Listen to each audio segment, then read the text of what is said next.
दिपेन बर'आ आलदा खोथा बुङो, प्रमद बर'आ आलदा खोथा बुङो, हो? गबिन्द बसुमतारिया आलदा बुङो। नै गबिन्द बसुमतारिया दाखालि बुंलायबाय रायजो राजाफोर रन्जन दैमारिया अलरेडि कनभिक्टेडखा, बे एकर्डजों खुनु सोमोन्दो गैया। रन्जन दैमारिखौ बेस खालामनानै बर' जाथिया थांनानै थानो हाया एबा थांनानै थाया होननानै बिथाङा बुंदों।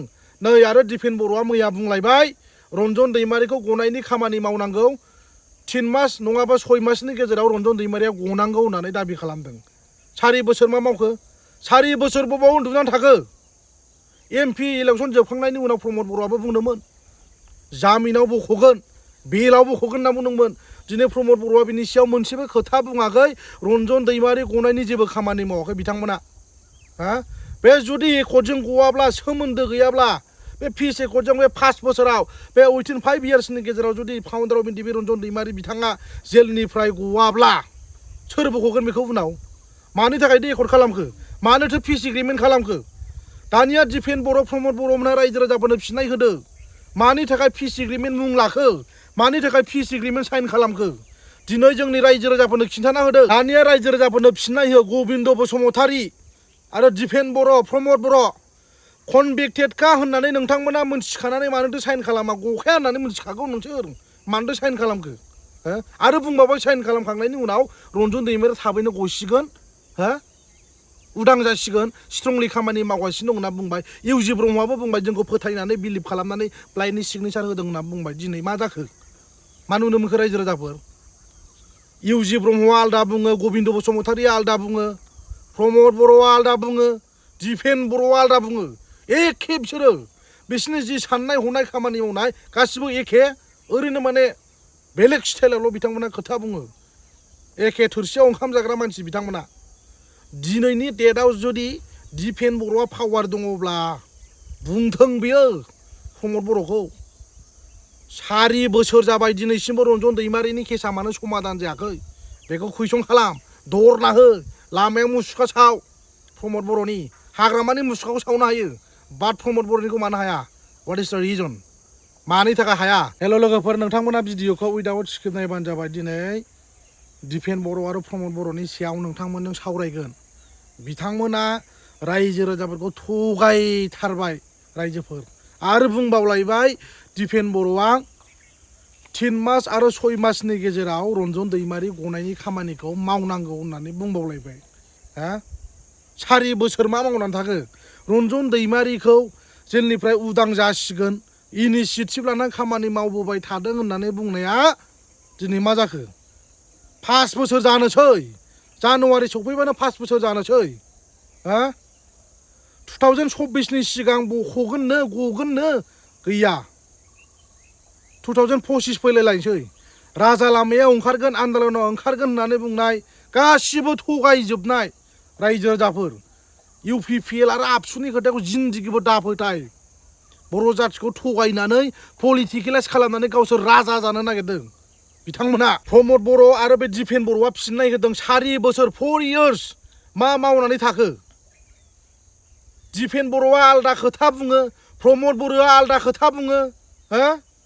गबिन्द बसुमतारिया आलदा बुङो। नै गबिन्द बसुमतारिया दाखालि बुंलायबाय रायजो राजाफोर रन्जन दैमारिया अलरेडि कनभिक्टेडखा, बे एकर्डजों खुनु सोमोन्दो गैया। रन्जन दैमारिखौ बेस खालामनानै बर' जाथिया थांनानै थानो हाया एबा थांनानै थाया होननानै बिथाङा बुंदों। नै आरो दिपेन बर'आ मैया बुंलायबाय रन्जन दैमारिखौ गनायनि खामानि मावनांगौ, 3 मास नङाबा 6 मासनि गेजेराव रन्जन दैमारिया गनांगौ होननानै दाबि खालामदों। 4 बोसोर मा मावखो? 4 बोसोर बबाव उन्दुनानै थाखो? MP इलेक्सन जोबखांनायनि उनाव प्रमद बर'आबो बुंदोंमोन जामिनाव बख'गोन, बेलाव बख'गोन होनना बुंदोंमोन। दिनै प्रमद बर'आ बिनि सायाव मोनसेबो खोथा बुङाखै। रन्जन दैमारि गनायनि जेबो खामानि मावाखै बिथांमोना। हा? बे जुदि एकर्डजों गवाब्ला, सोमोन्दो गैयाब्ला, बे फिस एकर्डजों बे 5 बोसोराव बे उइथिन 5 इयार्सनि गेजेराव जुदि फाउन्डार अफ एनडिएफबि रन्जन दैमारि बिथाङा जेलनिफ्राय गवाब्ला सोर बख'गोन बेखौ उनाव? मानि थाखाय एकर्ड खालामखो? मानोथो फिस एग्रिमेन्ट खालामखो? दानिया दिपेन बर', प्रमद बर'मोनहा रायजो राजाफोरनो फिननाय होदो। मानि थाखाय फिस एग्रिमेन्ट मुं लाखो? मानि थाखाय फिस एग्रिमेन्ट साइन खालामखो? दिनै जोंनि रायजो राजाफोरनो खिन्थाना होदो। दानिया रायजो राजाफोरनो फिननाय हो। गबिन्द बसुमतारि आरो दिपेन बर', प्रमद बर' कनभिक्टेडखा होननानै नोंथांमोना मोनथिखानानै मानोथो साइन खालामा गखाया होननानै मोनथिखागौ नोंसोर मानोथो साइन खालामखो हो आरो बुंबावबाय साइन खालामखांनायनि उनाव रन्जन दैमारिया थाबैनो गसिगोन हो उदां जासिगोन स्ट्रंलि खामानि मावगासिनो दं होनना बुंबाय इउजि ब्रह्मआबो बुंबाय जोंखौ फोथायनानै बिलिभ खालामनानै ब्लाइन्डनि सिगनेचार होदों होनना बुंबाय दिनै मा जाखो मा नुनो मोनखो रायजो राजाफोर इउजि ब्रह्मआ आलदा बुङो गबिन्द बसुमतारिया आलदा बुङो प्रमद बर'आ आलदा बुङो दिपेन बर'आ आलदा बुङो एखे बिसोरो बिसोरनि जि साननाय हनाय खामानि मावनाय गासिबो एखे ओरैनो माने बेलेग स्टाइलावल' बिथांमोना खोथा बुङो एखे थोरसियाव ओंखाम जाग्रा मानसि बिथांमोना दिनैनि डेटआव जुदि दिपेन बर'आ पावार दङब्ला बुंथों बियो प्रमद बर'खौ 4 बोसोर जाबाय दिनैसिमबो रन्जन दैमारिनि केसा मानो समाधान जायाखै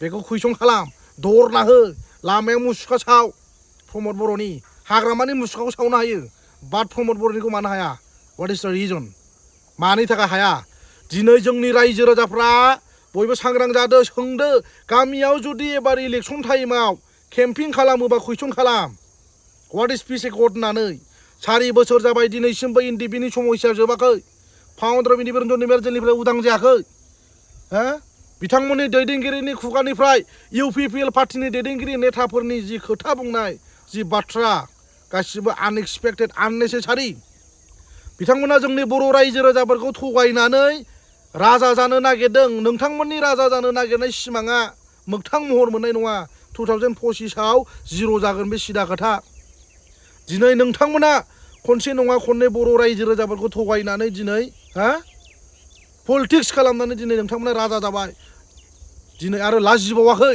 2024नि सिगां जुदि बिटिआर एकर्डनि दफाया इमप्लिमेन्टेसन जुदि जायाब्ला राजा लामायाव ओंखारगोन होननानै दिपेन बर'आ बुंदोंमोन रन्जन दैमारियाबो उदां जाबाय गसिगोन होनना बुंदोंमोन आरो मैया खोनानो मोनबाय जों 3 मास आरो 6 मासनि गेजेराव रन्जन दैमारि गनायनि खामानिखौ स्ट्रं खामानि मावनांगौनो 4 बोसोर मा मावनानै थाखो जुदि रन्जन दैमारिया उदां जायाब्ला जेलनिफ्राय बिनि दायनिगिरिया जागोन प्रमद बर' 2 नाम्बाराव दिपेन बर' मानोना बिथांमोना दालाल खालामनानै पलिटिक्स खालामनानै बेबायदि पिस एग्रिमेन्ट खालामनानै बर' जाथिनि सिमां मिजिं आलादा रायजो सेपारेट स्टेट बेखौबो दंस' खालामदों एनडिपिफोरनि जि मोननांगौ जि थामोनथा जि बिथांमोननि जि राङारि अनसुंथाइ जि रिहेबिलिटेसन दिनैसिमबो इनकमप्लिट मानि थाखाय पिस एग्रिमेन्ट खालामामोन फिननाय हो दिपेन बर' प्रमद बर' रायजो राजाफोरनो मानि थाखाय रन्जन दैमारिया बे एकर्डजों मानो सोमोन्दो गैया मानो रिलेटेड गैया वाइ बिनि जेनेरेल केरेक्टारिस्टिक्सखौ रायजो राजाफोरनो फोरमायना हो पाब्लिक मिटिङाव फोरमायनानै हो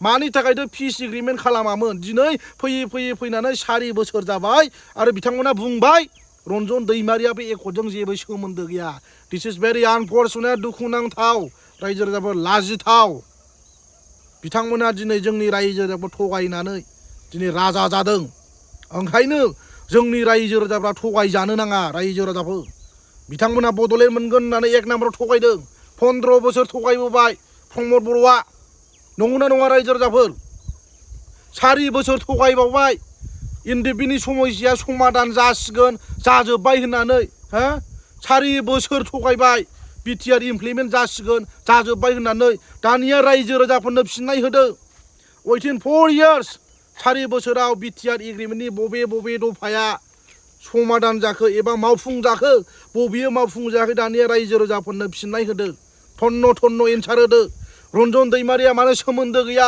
मानो गवाखै हा बिटिसिखौ दाननानै मानो बिटिआर लिरनो हायाखै बेखौ रायजोफोरनो दिनैनि डेटआव खिन्थाना होदो दिपेन बर' फ्राद पस्टार सिथाबदो गामि माइक लानानै खोन्थादो बिटिआर एकर्डनि दफाया ओरैबायदि मावफुं जाबाय रन्जन दैमारिया बे एकर्डजों गगोना गवा रायजो राजाफोर होननानै कुइसन खालामदो रन्जन दैमारिया गगोना गवा होननानै मिथिं गिदिर खालामनानै प्रमद बर'ना कुइसन खालामदो दरना होदो सोंदो बारा गोबाव सम गैला बे एकर्डजों गवाबा मालाथो गबावगोन मानि थाखायथ' सान्ति सक्ति खालामामोन ओंखायनो जोबथारनायाव रायजो राजाफोरखौ आं आपिल खालामो नोंथांमोना बयबो सांग्रां एबा कनसियास जा फैबाय थानाय 2025नि जि इलेक्सन जि जानो गोनां बिटिसिनि इलेक्सन बेवहाय जोंनि रायजो राजाफ्रा इउपिपिएलखौ जिर' खालामनांगौ मानोना बिथांमोना बिटिसिखौबो दंस' खालामबाय 6 सिडुलनि मर्यादा जि पावार दंमोन बेखौबो दंस' खालामबाय दिनै रन्जन दैमारिखौनो बे एकर्डजों सोमोन्दो गैया होननानै बुंबावबाय 5 बोसोर जानोसै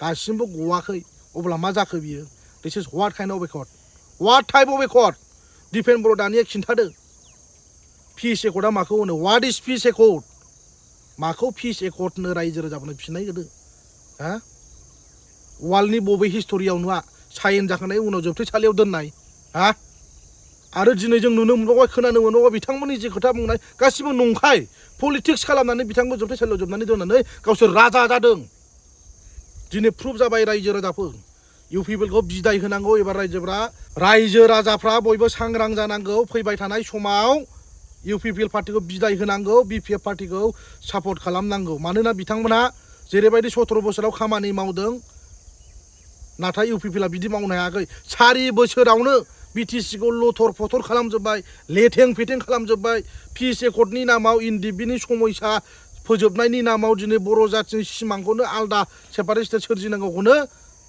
आलादा रायजो सेपारेट स्टेटखौनो बिसोर थगायनानै बिटिआर एग्रिमेन्ट खालामनानै ओरैबायदि मोनबाय होननानै रायजो राजाफोरखौ थगायफैबाय बिसोर सान्ति सक्तिनि नामावबो एनडिएफबिखौ थगायबाय हा सान्ति सक्ति जाखांनायनि उनाव बिटिआर एग्रिमेन्ट जाखांनायनि उनावबो इमप्लिमेन्ट जायाखिसै रायजोफोर हा इमप्लिमेन्टबो खालामनो हायाखिसै प्रमद बर'आ बुंलाबायबाय बिटिआर एकर्डनि दफाया इमप्लिमेन्ट जायाबा आं सुइसाइड खालामनानै थैगोन सासे दैदेनगिरि नेतानि खुगाया बिदि जायो नामा रायजो राजाफोर हा दिनै फिननायखौ प्रमद बर'नि बेफोरबायदि खोथा बुंनायनि फिननायखौ दिपेन बर'आ होथों बियो फोरो उइथिन 6 मान्थनि गेजेराव रन्जन दैमारिया उदां जाबाय होनना बुंनाया 2024नि सिगां इमप्लिमेन्टेसन जुदि जायाब्ला रन्जन दैमारिया जुदि जेलनिफ्राय गवाबा राजा लामायाव ओंखारगोन होननाया फिननाय हो दिपेन बर' रायजो राजाफोरनो